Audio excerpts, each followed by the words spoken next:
Hey guys, tonight we're stepping back way back to a time when giant stone monuments pierced the desert sky, and life was a whole lot grittier than your average Tuesday night takeaway. Imagine yourself there, a tiny cog in the colossal machine of ancient Egypt, toiling under a sun that doesn't just warm, it bakes. You're not a pharaoh, you're not a priest, you're not even a scribe. No, you're something far more fundamental, far more critical to the very fabric of that grand civilization. You're a pyramid builder. And trust me, your life is less about glory and more about, well, let's just say your daily menu would make even the most dedicated dieter shudder. So before you get comfortable, take a moment to like the video and subscribe, but only if you genuinely enjoy what I do here. And hey, let me know in the comments where you're listening from and what time it is for you. Now dim the lights, maybe turn on a fan for that soft background hum, and let's ease into tonight's journey together. You wake with the sun, not a gentle dawn, but a brutal, blinding assault of light that sears through the thin fabric of your makeshift tent. The sand, already radiating the stored heat of yesterday, crunches under your bare feet as you stretch, a chorus of groans and coughs rising from the thousands of others around you. This isn't home. It's a vast, sprawling encampment, a temporary city built for one purpose, and one purpose only: to raise mountains of stone that defy logic and human endurance. The air is thick with dust, the distant thud of mallets on stone already beginning a rhythmic pulse that will drum in your ears until exhaustion claims you once again. You rub the grit from your eyes, a dull ache throbbing behind them. Another day, another monumental task. Your stomach rumbles, a hollow echo that's become a constant companion. Breakfast, if you can call it that, awaits. You join the shuffling line, a seemingly endless procession of men, each with the same weary slump to their shoulders, the same hopeful yet perpetually disappointed glint in their eyes. The distribution point is a simple affair. A few tables rough-hewn and stained, where men with calloused hands dole out the daily rations. This is where your world shrinks to its most basic components. This is where you understand on a visceral level that survival here isn't about grand pronouncements or divine blessings. It's about calories, pure and simple. Your turn comes, and the attendant, his face as sun-baked and weary as your own, pushes a flat, heavy disc across the table. This is your bread.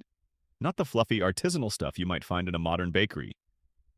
Oh no, this is a dense, coarse loaf, often speckled with grit and tiny shards of stone from the milling process. It's made from emmer wheat, a hardy grain that thrives in this unforgiving landscape. You can feel the weight of it in your hands, a comforting heft that signifies sustenance. This single loaf, probably weighing around 1 to 2 pounds, is the cornerstone of your entire existence. It's your energy, your fuel, your warmth in the belly. You break off a piece, its texture rough against your tongue, and chew slowly, deliberately, trying to extract every last morsel of nutrition. You've learned to appreciate its simple, earthy flavor, even when your teeth occasionally protest against an unexpected pebble. Alongside the bread, there's usually a small, unadorned pot. This holds your beer. Again, not the crisp, refreshing lager you might enjoy after a long day. This is a thick, murky concoction more akin to a liquid bread than a beverage. It's low in alcohol, perhaps 1 to 2%, and is often sweet, made from fermented barley. Think of it less as a celebratory drink and more as a nutritional supplement. It provides calories, essential B vitamins, and perhaps most importantly, a relatively safe source of hydration. The fermentation process kills off many of the nasty pathogens that lurk in the Nile's waters, making this murky brew a far safer bet than a direct sip from the river. You gulp it down, the malty sweetness a welcome contrast to the dry bread, and feel a faint warmth spread through your stomach. You look around at your fellow builders. Some are gnawing silently on their bread eyes fixed on the distant growing monument.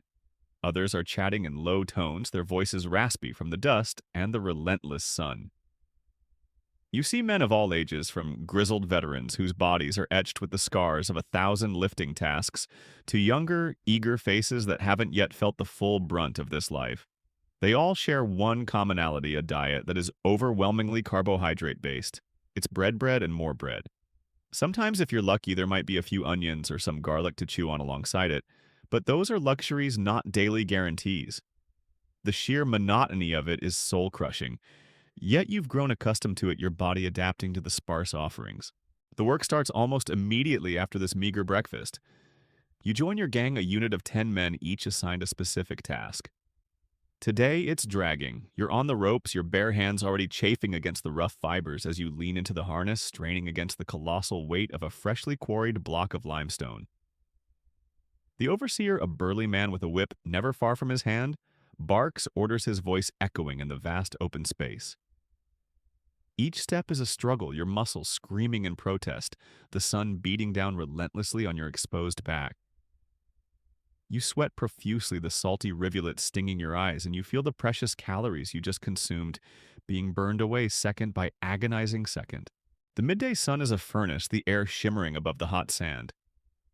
There's a brief respite, enough time to grab another piece of your allotted bread and another swig of beer. You sit in the meager shade cast by a half-finished wall, your body trembling with fatigue. You watch others, some meticulously picking out the small stones from their bread, others simply wolfing it down, too tired to care. There's no conversation, just the sounds of chewing and the heavy breathing of exhausted men. You close your eyes for a moment, wishing for a cool breeze, a soft bed, anything but this endless cycle of heat dust and backbreaking labor.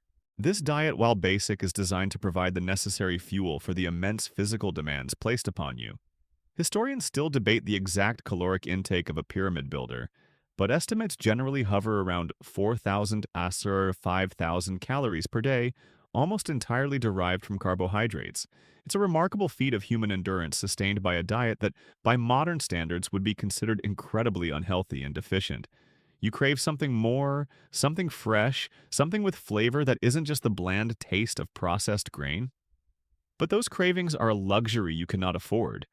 Your body, a finely tuned machine of survival, simply focuses on what it needs to keep moving, to keep lifting, to keep building. You remember the harvest season a few months ago when the Nile had receded, leaving behind its fertile black silt.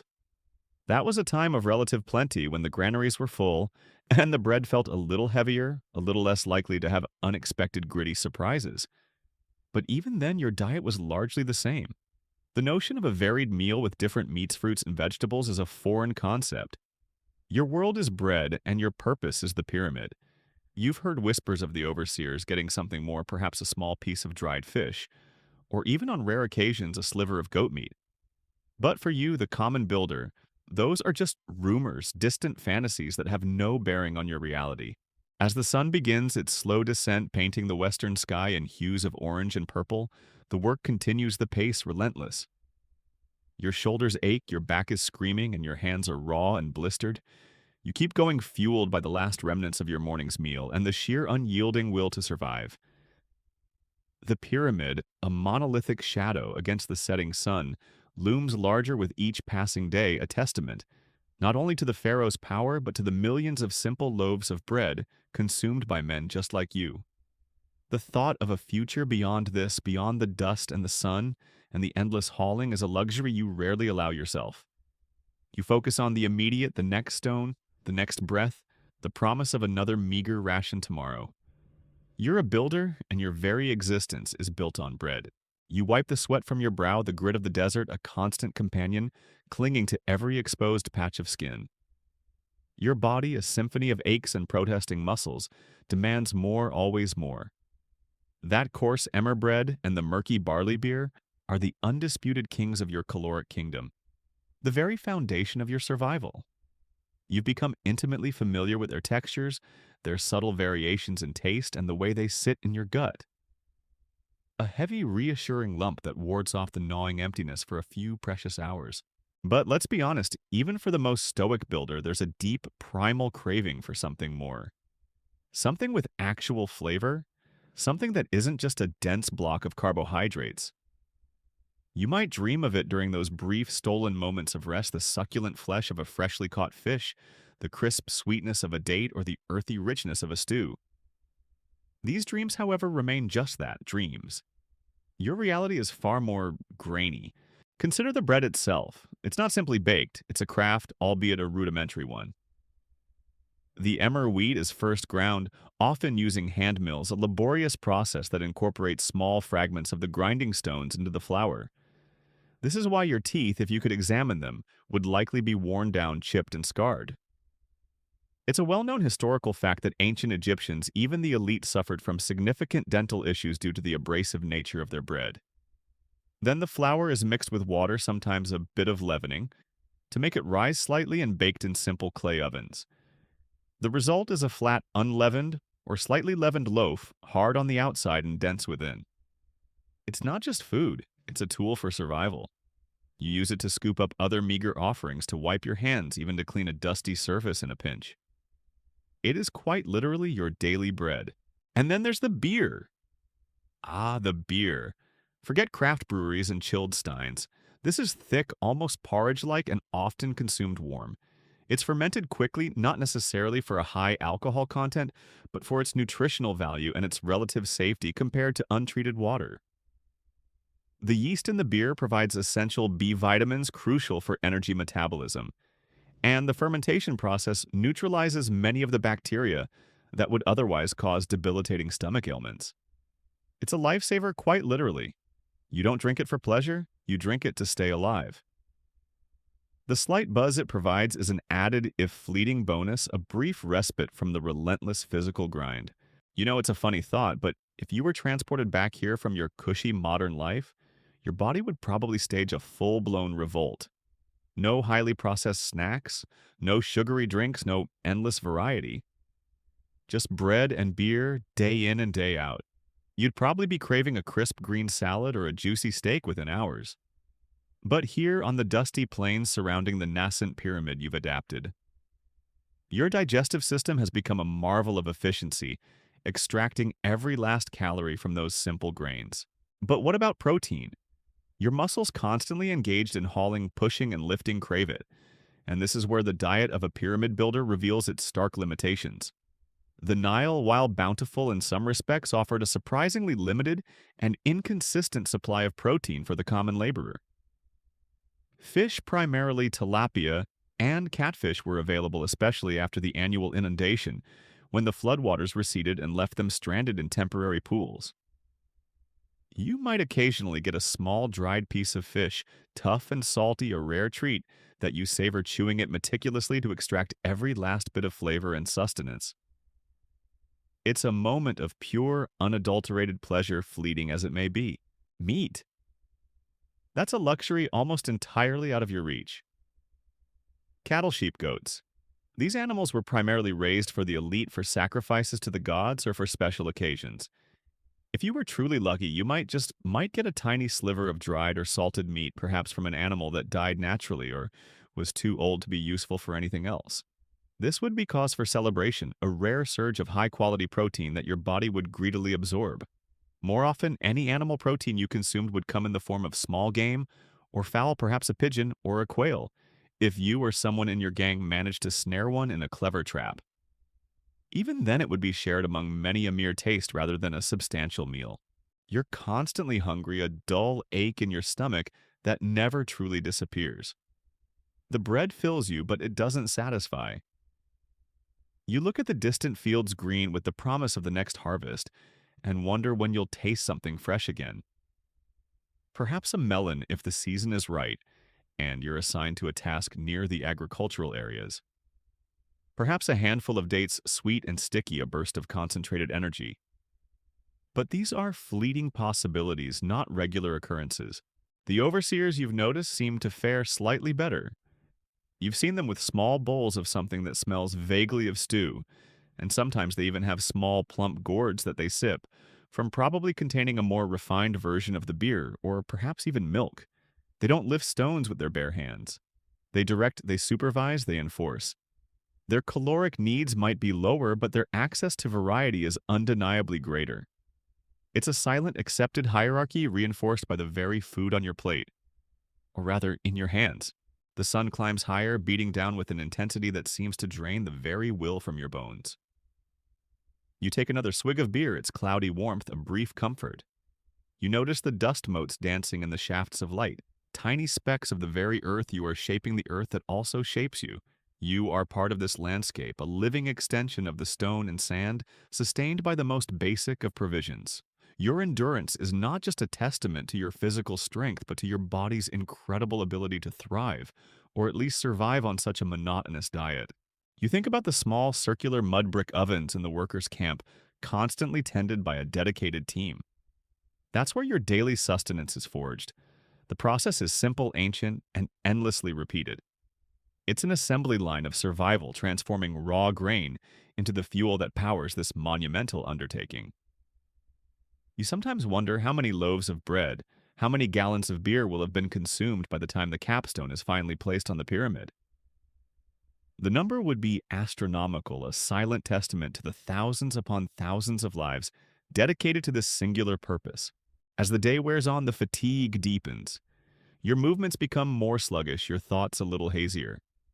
You find yourself chewing your bread more slowly, trying to make it last longer, to extract every last bit of energy. This isn't just hunger, it's a deep systemic depletion. You're constantly running on a deficit, your body cannibalizing its own reserves to keep you going. Yet you continue, because that's what you do. You build, and you eat your bread. The relentless sun arcs higher, then begins its slow, agonizing descent. But your work knows no true end until darkness or collapse claims you. Your body, a symphony of protesting muscles, cries out for more than just the dense, gritty bread and the murky, low-alcohol beer. You crave the vital nutrients that only a diverse diet can provide, but variety is a luxury almost entirely unknown to the common pyramid builder. Your protein sources are meager at best, often non-existent, and the vast majority of your sustenance comes from those tireless grains. But what about the greens? What about the fruits? You might imagine vast, lush gardens overflowing with produce of verdant paradise along the Nile. The reality, however, is far less idyllic, especially for someone in your position. While ancient Egypt was indeed an agricultural powerhouse, much of its produce, particularly the more perishable and desirable items, was destined for the tables of the elite for temple offerings or for trade. For you, the humble builder vegetables were a bitter reality, often limited to the hardier, less palatable varieties that could withstand the harsh climate and rough handling. Onions and garlic were probably your most consistent companions, pungent and strong, offering a sharp contrast to the blandness of your bread. They were valued not just for flavor, but for their perceived medicinal properties, believed to ward off illness and strengthen the body. A crucial belief given the unsanitary conditions and constant physical strain you endure. You'd chew them raw, the sharp taste lingering on your tongue, or perhaps if you were lucky, they might be cooked into a thin, watery gruel alongside your ever-present grain. Lentils and chickpeas, hardy legumes, would occasionally make an appearance. These were a welcome if rare source of plant-based protein, a thicker, more satisfying texture than the watery gruel. They were probably boiled down to a simple mush eaten alongside your bread, adding a much-needed, albeit still humble addition to your monotonous meals. You'd savor these moments, recognizing instinctively that they offered something more, something slightly different that your body craved. Fruits were an even rarer luxury. Dates, figs, and grapes were cultivated in Egypt, and their sweet, concentrated energy would be a dream. But for you, they were often just that, a dream. If a harvest was particularly bountiful, or if you happened to be working near an orchard during picking season, you might get a few. Imagine the burst of sweetness from a ripe fig, a truly transcendent experience after weeks of bland grain. These small moments would be treasured their memory, sustaining you through the long, arduous days. Historians still debate the precise frequency with which fresh produce was distributed to the common laborers. While archaeological evidence at workers' villages suggests some access to vegetables, the quantities were likely far from what a modern nutritionist would recommend for someone undertaking such strenuous physical labor. It was supplementary, not central to your diet. The bulk of your calories unequivocally came from those robust, reliable grains. You walk past the crude latrines, the stench a constant, unpleasant reminder of the lack of sanitation. Flies buzz incessantly, landing on anything and everything, including you suspect your precious rations. You've grown a strong stomach, or perhaps more accurately, your body has simply learned to tolerate the constant assault of minor infections. This is one of those moments where you truly appreciate your daily beer, not just for its calories, but for its slight protective qualities against the pervasive filth. You often see men doubled over with stomach cramps, a common affliction in this camp, and it's a direct result of the lack of clean water and varied sanitary food. You perhaps have been lucky or simply blessed with a more resilient constitution. Sometimes you'd overhear whispers from the older builders, the ones who had worked on previous smaller monuments. They spoke of the good old days when the rations were perhaps a little more generous or the work a little less punishing, but these were just nostalgic ramblings. The reality was that building a pyramid, a truly monumental undertaking, demanded an equally monumental sacrifice from its workforce, and that sacrifice often manifested in a sparse, unchanging diet. You think of the wealthy scribes or the priests in the temples. Their meals, while still based on bread and beer, would be augmented with roasted fowl, various cuts of meat, fresh fish, and a wider array of vegetables and fruits. They would enjoy honey as a sweetener, perhaps even a taste of imported olive oil.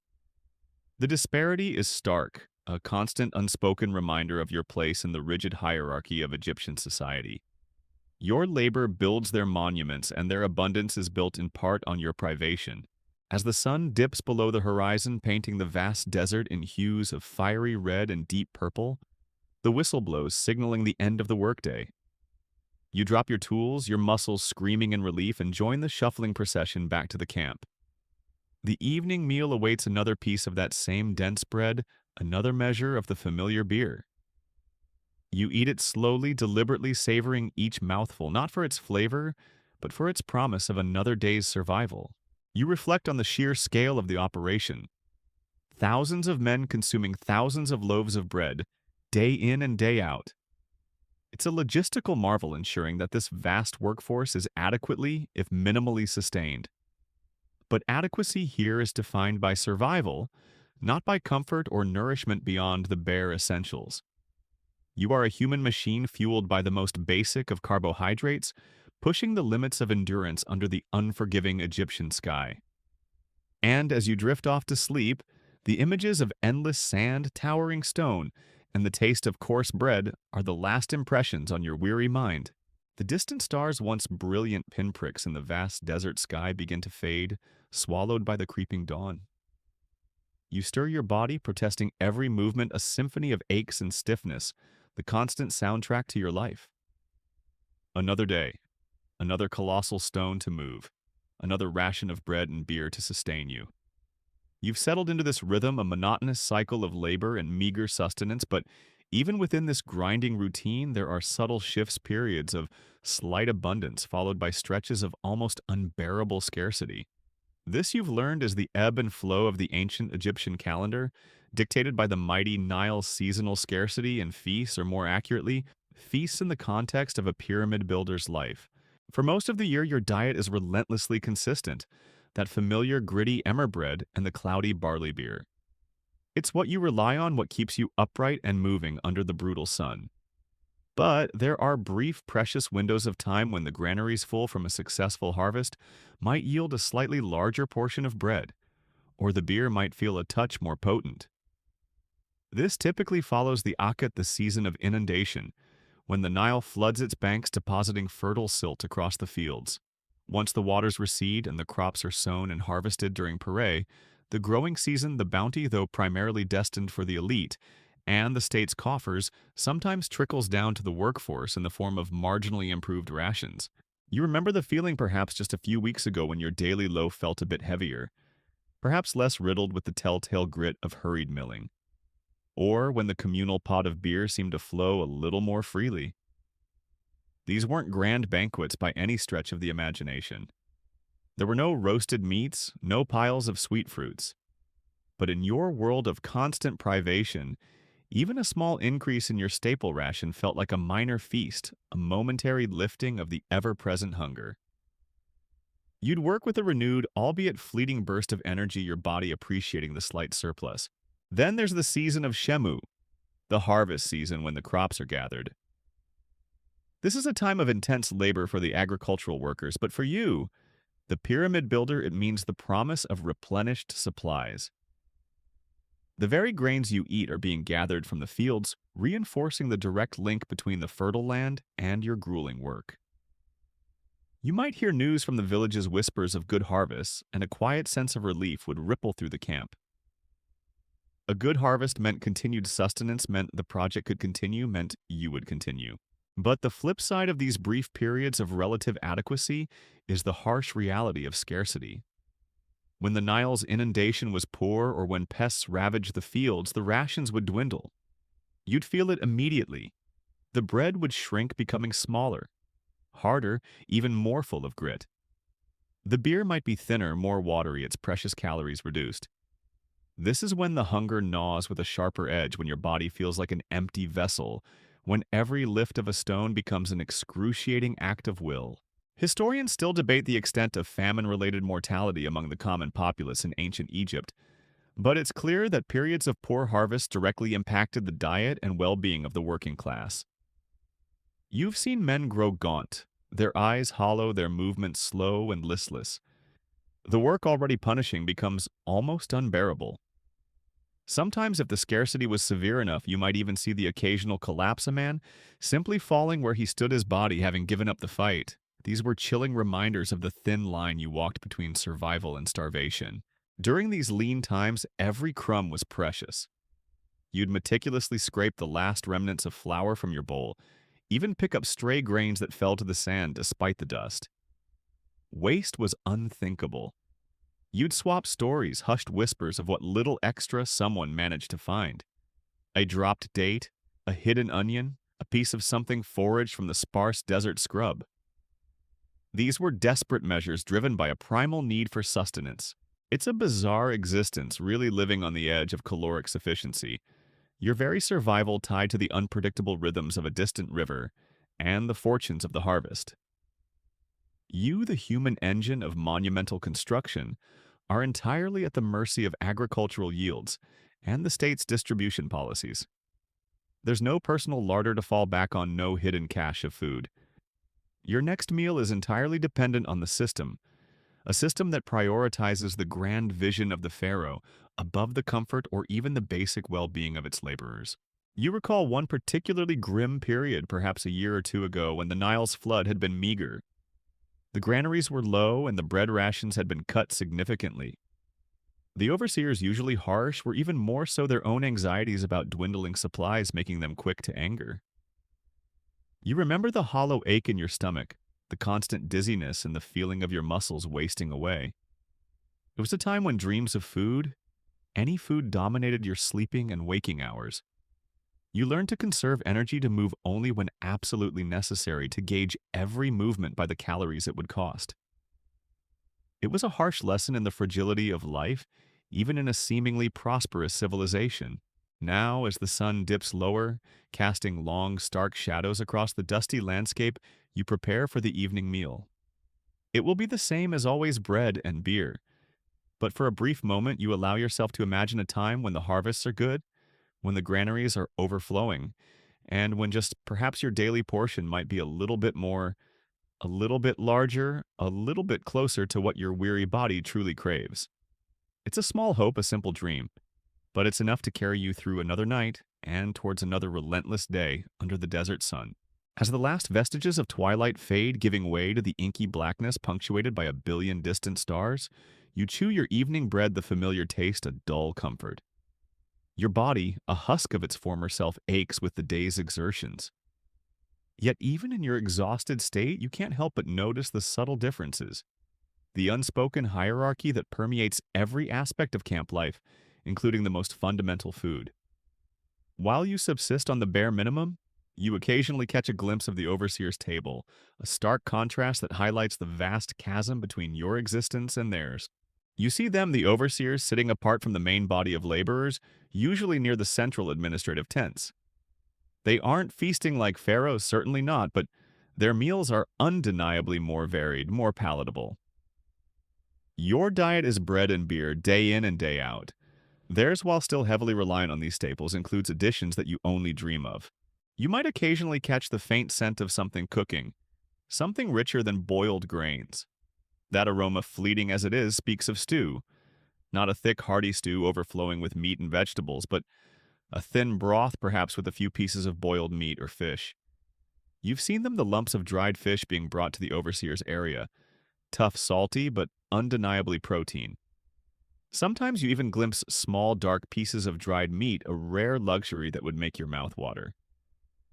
These additions, while modest, provided crucial protein and fats that were almost entirely absent from your own diet. And the vegetables. While your access to fresh produce is sporadic and limited to onions and garlic, the overseers might receive a wider array. Perhaps some lentils or chickpeas more regularly cooked into a thicker porridge. You've even heard whispers of lettuce or cucumbers fresh from the fields, though these are likely reserved for the higher echelons of management. For you, such fresh, crisp items are a mere fantasy. Your greens are tough, fibrous, and largely tasteless. Theirs, you imagine, are crisp and refreshing. Then there are the fruits. Dates, those sweet, energy-dense delights, are a rare treat for you. For the overseers, they might be a more regular occurrence, perhaps a small bowl of them to accompany their bread. You've seen small pots likely containing honey being carried to their quarters. Honey, the ancient world's primary sweetener, would be an unimaginable indulgence for a common laborer like yourself. It would be a pure burst of energy, a sweet reprieve from the endless blandness.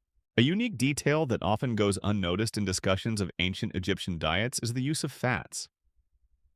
For the common builder, fat was extremely scarce, found only in trace amounts in grains or the occasional piece of lean fish. For the overseers, however, there would be small amounts of animal fat, or even if they were truly fortunate, a little bit of plant oil. Perhaps from sesame or castor beans, though olive oil was primarily an import and reserved for the very wealthy. These fats, while not abundant, provided crucial calories and made their meager meals far more satisfying and flavorful than your own. It was a subtle but significant difference in caloric density and taste. The disparity isn't just about what they eat, but how they eat. You squat in the dust or perhaps lean against a stone block, shoveling food into your mouth with calloused fingers. They might have a simple mat, perhaps even a rough stool. They eat with a sense of calm, a certain detachment from the raw struggle for survival that defines your every waking moment. You gulp down your food, constantly aware of the need to quickly return to labor. They might linger, however briefly, over their meal.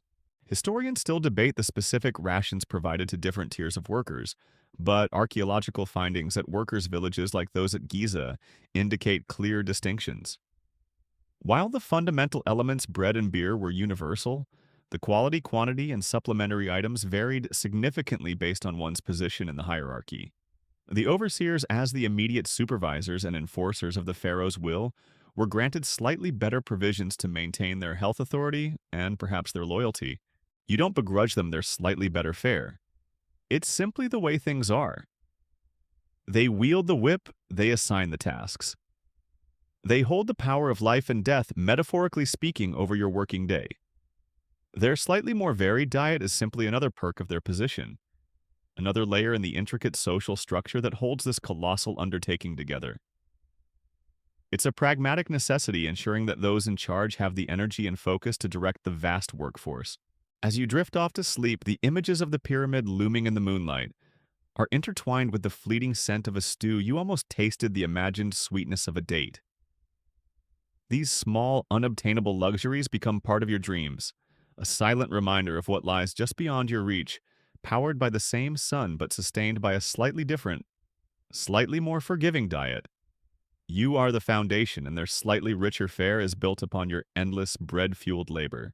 The sun, an unrelenting orb in the cloudless sky, beats down upon your back, baking the dust into a fine powder that coats everything. Your throat is parched, your lips cracked, and the constant urge to drink is a relentless torment. Here in the heart of the desert, surrounded by monumental stone water, isn't just a necessity. It's the lifeline and the danger all at once. Your very survival hinges on it, yet it's also a constant source of anxiety, a potential harbinger of debilitating illness. You're constantly thirsty. The dry air, the ceaseless sun, and the monumental physical exertion conspire to wick moisture from your body at an alarming rate. You sweat endlessly salty rivulets, stinging your eyes, each drop a tiny measure of lost life. The daily beer provides some hydration, yes, but it's a thick, almost viscous liquid, and it's nowhere near enough to quench the deep systemic thirst that permeates your entire being. Your primary source of water, The very lifeblood of Egypt is the Nile River. It's both a blessing and a curse. The river provides the fertile silt for crops, the pathway for transporting massive stone blocks, and the water for drinking. But in your time, sanitation is a concept yet to be fully grasped. The Nile is also a teeming highway of life and death. Animals bathe in it, waste flows into it, and countless human activities contribute to its murky composition. You approach the communal water point, a designated area where large clay jars replenished periodically hold the precious liquid. The water is often cloudy sometimes with visible particulates and always lukewarm. There's no such thing as a clean, clear glass of water here. You cup your hands or perhaps use a small, rough clay bowl and gulp it down, trying not to think about what might be lurking within its depths. It's a chilling historical fact that dysentery and other waterborne diseases were rampant in ancient Egypt, particularly among the working class. You've seen the devastating effects firsthand. Men doubled over with cramps, racked by fever, their bodies rapidly losing fluid. Some recover their systems strong enough to fight off the pathogens. Others simply waste away their lives, ending not under the weight of a stone block, but by the invisible enemies lurking in their essential drink. This is why the daily beer, despite its low alcohol content, was so crucial. Its fermentation process killed off many of the harmful bacteria, making it a far safer option than raw river water. You learn to rely on the beer for your primary fluid intake, reserving the water for those desperate moments when thirst becomes unbearable. You remember a particularly hot day, the kind where the air shimmers above the sand, and every breath feels like inhaling fire. The water jars were depleted faster than usual, and the reed supply cart was delayed. Panic, a subtle, unspoken current, rippled through the camp. Thirst became a tangible entity, a clawing beast in your throat. You saw men growing desperate, some venturing towards unofficial stagnant pools, knowing the risk but driven by an unbearable craving for moisture. It was a stark reminder that even the most impressive feats of engineering are utterly dependent on the most basic of resources. The overseers you've noticed seem to have access to cleaner or at least less cloudy water. Perhaps it's sourced from a slightly less contaminated part of the river, or maybe it's allowed to settle longer in larger, cleaner vessels. It's another subtle but significant sign of their privileged position, a small protection against the invisible threats that plague the common laborer. They too drink the beer, but you suspect their access to purer water gives them a crucial advantage in maintaining their health. You learn to recognize the subtle signs of dehydration in yourself and others. The headache that pounds behind your eyes, the dry, sticky feeling in your mouth, the sudden onset of dizziness.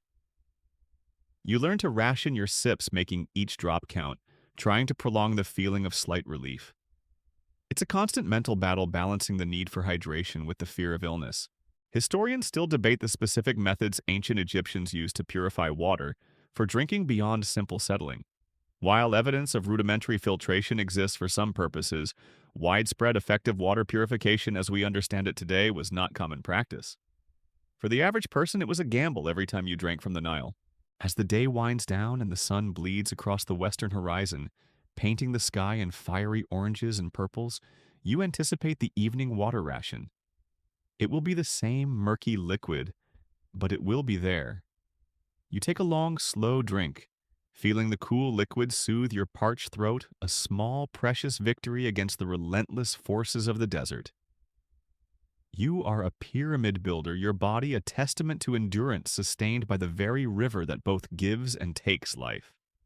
And as you drift off to sleep, the faint gurgle of water jars in the distance is a comforting lullaby, a promise of another day's struggle and another day's survival. As the stars begin their slow fade, swallowed by the relentless advance of the Egyptian dawn, you stretch your muscles, protesting, and prepare for another day of unyielding labor. Your daily fare, the dense, gritty bread and the murky, life-sustaining beer, is already a familiar taste on your tongue.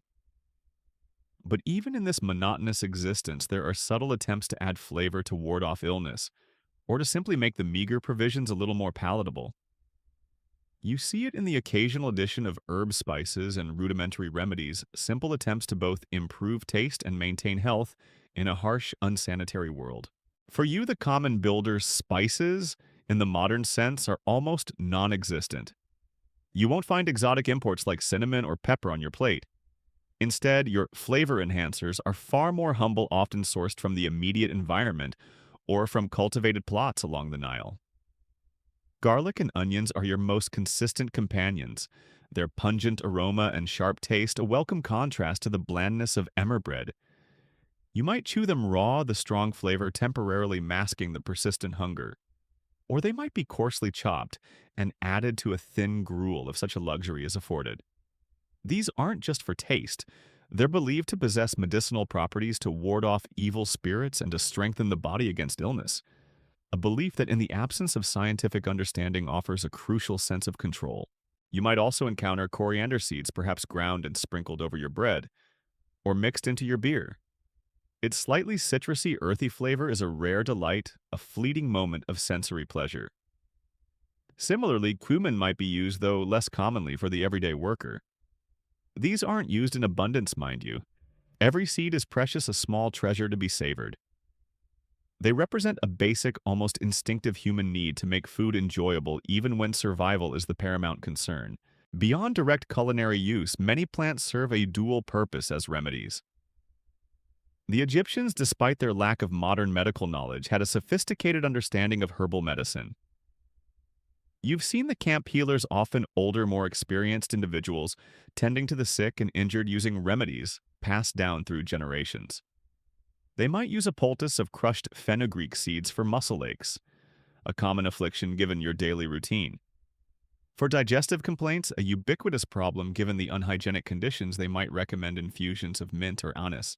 You yourself might pick wild mallow leaves if you spot them growing to chew on for their slightly slimy, soothing quality believed to calm an upset stomach. Or perhaps you've been given a handful of dried chamomile flowers to steep in warm water, its mild properties offering a brief moment of calm amidst the chaos or to soothe a persistent cough. These aren't cures in the modern sense, but they offer symptomatic relief, a placebo effect perhaps, or genuinely beneficial compounds that ease suffering. A fascinating, though often overlooked aspect of ancient Egyptian herbal use is their practical application in daily life beyond food or medicine. For instance, natron, a naturally occurring salt, was widely used for mummification and cleaning. But certain plants like wormwood were also used as insect repellents, something you'd appreciate dearly in a camp teeming with flies and mosquitoes. Imagine rubbing a handful of crushed wormwood on your skin, the bitter aroma a small shield against the buzzing tormentors. Historians still debate the extent to which these specific herbs and remedies were accessible to the common pyramid builder on a daily basis. While some might have been part of general camp provisions, others were likely gathered personally or distributed sparingly by healers. They weren't luxuries, but rather necessities, humble tools in the constant battle against illness and discomfort. You think of the simple sweetness of a date if you were ever lucky enough to get one. While technically a fruit, its dense, sugary flesh would have been a prized source of quick energy, and its use in minor ailments or as a gentle laxative was also known. These fleeting moments of sweetness or the sharp tang of garlic were small rebellions against the relentless blandness of your diet, tiny sensory explosions in a world of muted tastes. As the sun climbs, baking the desert floor, you resume your work, your muscles straining against the immense weight of the stone. The dust swirls around you and the sweat drips into your eyes. You take a sip of your beer, the familiar taste providing a momentary comfort. You are a small part of a colossal machine, and your survival, fueled by the most basic of provisions, is subtly enhanced by these humble herbs and the ancient wisdom of natural remedies. They are not enough to make your life easy, but they are just enough to keep you going, to ward off the worst of the ailments and to add a fleeting spark of flavor to an otherwise monotonous existence. And as you labor, you carry with you the faint, lingering taste of garlic, a testament to resilience and to the enduring human desire for even the smallest pleasures. The sun begins its slow, arduous climb, painting the eastern horizon in fiery hues, and with its ascent comes the familiar, soul-crushing realization: another day of back-breaking labor. Your body, already a patchwork of aches and fatigue, protests even the simplest movements. You feel it in your shoulders burning from yesterday's hauling, in your legs heavy and leaden from endless climbing, and in your hands raw and blistered from gripping rough ropes and stone. This is the grueling workload's impact, and it dictates your caloric needs, a relentless demand for energy that your meager diet constantly struggles to meet. You are quite literally a human engine, and like any engine, you require fuel. Your fuel comes in the form of those dense, gritty loaves of emmer bread and the murky barley beer. But the amount of energy you expend each day is staggering. Imagine lifting and dragging multi-ton blocks of stone, not with cranes or machinery, but with sheer muscle power. You're pulling ropes, pushing levers, chiseling rock climbing scaffolding, all under the relentless glare of the Egyptian sun. Every breath is an effort, every movement a calculated consumption of precious calories. Your daily routine involves a constant cycle of energy expenditure and replenishment. From the moment you wake stretching out the stiffness from your body, you are burning calories. The walk to the quarry, the initial heaving of ropes to move the first block, the relentless pounding of mallets on stone, it's all incredibly taxing. Your body, despite its adaptations, is perpetually in a state of deficit. It's constantly trying to catch up to rebuild the muscle fibers torn, to replenish the energy stores depleted. A little-known fact about the pyramid builders is the sheer scale of the logistical effort to feed them. It wasn't just about providing food, it was about providing enough food consistently for thousands of men engaged in hyper-strenuous activity. This required a highly organized and efficient system of agricultural production, storage, and distribution. Any hiccup in this system, any poor harvest or delay in transport, directly translated into decreased rations and increased suffering for you and your fellow laborers. You feel it most acutely during the hottest part of the day when the sun is directly overhead and the air shimmers with heat. This is when your body's need for energy is at its peak and your reserves are at their lowest. You might feel a faint dizziness, a slight trembling in your hands. Your vision might blur for a moment. These are signals from your body, desperate cries for more fuel. You push through relying on sheer willpower and the knowledge that the day will eventually end, bringing with it another meager ration. Historians still debate the specific methods used to calculate and distribute rations to ensure sufficient caloric intake for the workforce. While some suggest that the Egyptians had a rudimentary understanding of energy needs, it was likely more based on trial and error and practical experience. If workers collapsed too frequently, rations might be increased. If they appeared to be sustained, the system was considered effective. It was a brutal form of human engineering, finely tuned to extract maximum labor from minimal input. You look at your hands calloused and scarred, a testament to the thousands of times they've gripped rough stone or pulled heavy ropes. These are the tools that build pyramids, and they demand constant fuel. Your body, though weary, has become incredibly efficient. It has learned to conserve energy, to move with purpose, to extract every last bit of usable calorie from the bland bread and beer. You are a testament to human resilience, an example of how much the human body can endure when pushed to its absolute limits, provided it receives even the most basic sustenance. Sometimes after a particularly grueling day, you might experience muscle cramps in the middle of the night, your limbs seizing up, a painful reminder of the strain placed upon them. You learn to rub them, to stretch them, to simply endure until the pain subsides. These are the silent injuries of your profession, the internal toll that the monumental workload exacts. And you know deep down that a more varied, protein-rich diet would help, but such thoughts are luxuries you cannot afford to dwell on. As the sun begins its merciful descent, casting long shadows across the unfinished monument, you drag your weary body back to the camp. The promise of the evening meal, another piece of bread and another swig of beer, is the only thing that propels you forward. You eat it slowly, deliberately, feeling the precious calories begin their work, a slow, steady replenishment for the exhaustion that permeates your very bones. You are a pyramid builder, your life defined by stone and sweat, and your existence sustained by a diet that is just enough to keep you from falling, just enough to ensure that tomorrow you can rise again and continue to build. The vast inky canvas of the night sky slowly begins to lighten the stars, dimming one by one as the relentless Egyptian sun prepares its daily assault. You stir from your restless sleep, your body a symphony of aches, your stomach a hollow drum. Another day awaits another monumental struggle against stone sun and the pervasive gnawing of hunger. You are a pyramid builder, a nameless cog in a colossal machine, And as you drag yourself upright, you realize that your very existence, your daily privations, are intrinsically linked to a grand, ambitious vision, a legacy built on hunger. You look towards the imposing silhouette of the pyramid growing taller with each passing week, each agonizing day.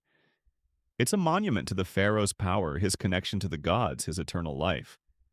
But for you, it's a monument to the silent suffering of thousands, to the unceasing physical exertion, and to the utterly monotonous diet that barely sustains you. Every stone in that colossal structure represents not just a feat of engineering, but countless loaves of coarse bread, consumed countless gulps of murky beer swallowed, and countless hours of your life spent laboring on the brink of exhaustion and nutritional deficiency. Imagine the sheer scale of the caloric input required to build just one of these wonders. Thousands of men working for decades, consuming literally tons of grain.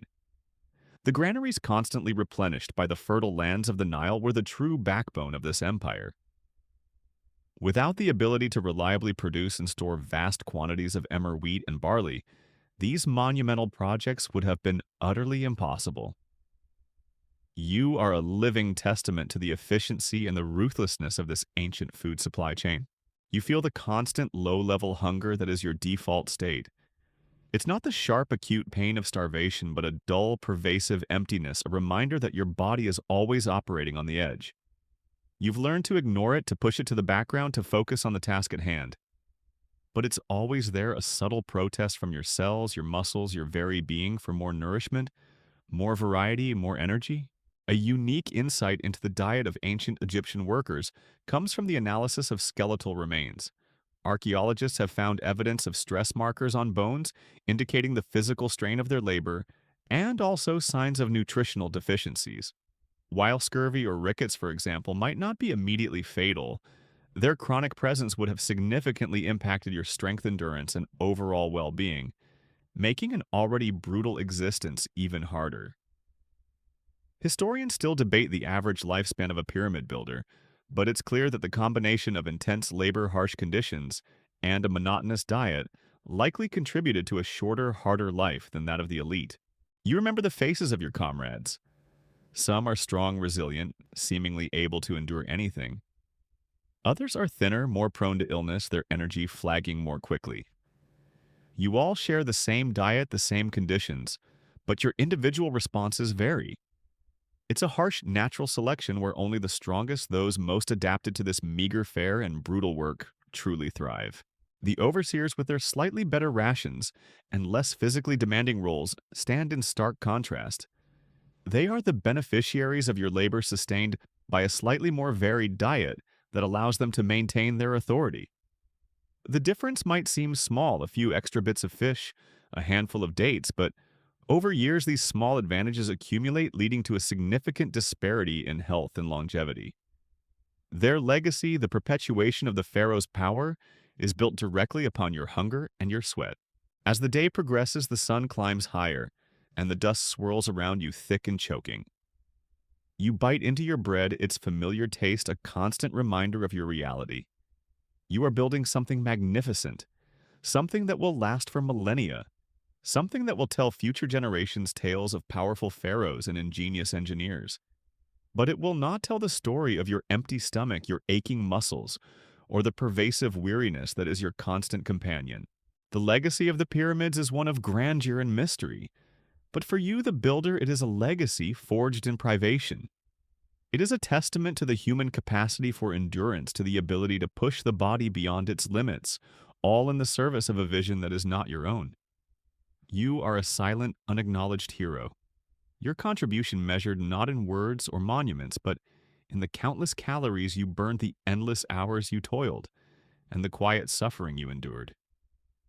And as you gaze at the pyramid, now a formidable shadow against the setting sun, you know that its eternal glory is built quite literally on your daily hunger.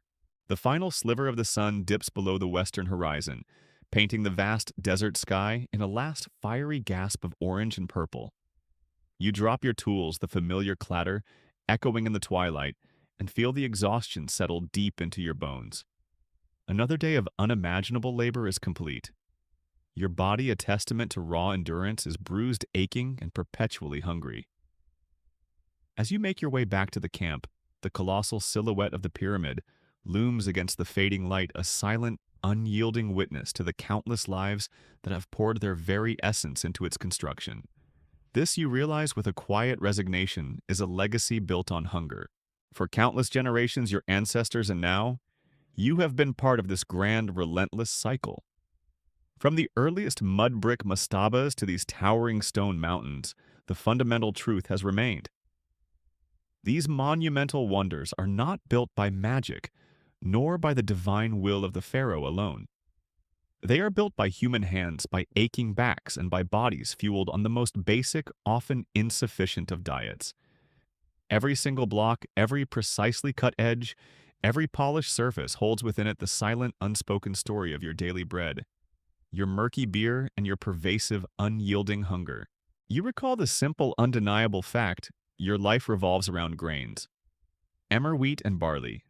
They are your sustenance, your energy, your very definition of food. You've come to know their taste, their texture, the way they fill your stomach, however briefly.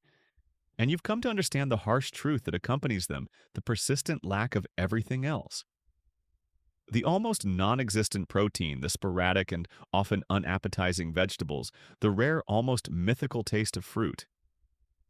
Your body, an astonishing machine of adaptation, has learned to extract every last bit of nutrient from this monotonous fare to make do with what little it is given, pushing the boundaries of human resilience. Think of the sheer logistics involved in keeping thousands of men nourished enough to perform such strenuous work for decades. It's a marvel of ancient administration, a testament to the power of a centralized state. The granaries overflowing with the bounty of the Nile were the true foundations of the pyramids, providing the caloric fuel for this immense human engine. But this efficiency came at a cost: your comfort, your variety, your long-term health. The system was designed for sustenance, not for well-being. It's a powerful, almost poetic irony that a civilization known for its elaborate funerary practices and its obsession with eternal life built its most iconic structures on a diet that offered a distinctly finite, often brutal existence for its laborers. Your life spent in the shadow of eternity was fundamentally about the next meal, the next day's endurance, the constant struggle to replenish the calories burned. You often wonder about the men who came before you, those who laid the first foundation stones of this very pyramid. Did they feel the same pervasive hunger? Did their bodies ache with the same intensity? Were their dreams filled with visions of food they could not have? You suspect so. You are merely one in a long, unbroken line of builders, a link in a chain that stretches back through time, each link forged in the same crucible of labor and privation. The pyramids stand as enduring symbols of ancient Egypt's power, its ingenuity, and its unwavering belief in the afterlife. But for those like you, the nameless forgotten multitude, they are also a testament to human sacrifice. They embody the strength of bodies fueled by minimal sustenance, the determination of spirits unbroken by endless toil, and the quiet dignity of lives spent in the service of a grand vision that was never truly their own. As you finally settle down, your muscles screaming for rest, the last rays of sunlight vanish. The desert air cools, carrying with it the faint scent of dust and distant cooking fires. You close your eyes, the image of the towering pyramid etched onto the inside of your eyelids. You are a builder, and your legacy, a monument of stone, is also a testament to the silent, enduring hunger that powered its creation. Now, as the vast, quiet expanse of the desert night truly settles in, casting its soft velvet cloak over the ancient land, let the images gently fade from your mind. Feel the cool air brush against your skin, a whisper from millennia past, carrying with it the echoes of labor, of dreams, and of lives lived under a distant sun. The pyramid, a silent sentinel, stands eternal, a testament to human endeavor and endurance, a story told not just in stone, but in the quiet, persistent rhythm of life sustained. Allow your own breathing to become slow and deep, a gentle tide receding with the night. The sun has set on the ancient world for now, and you can let your own thoughts drift away like desert sands in a soft breeze. Relax each muscle from the tips of your toes to the crown of your head, releasing any lingering tension. The stories of old are complete for tonight, and all that remains is the soft hum of the fan, the quiet darkness, and the gentle embrace of sleep.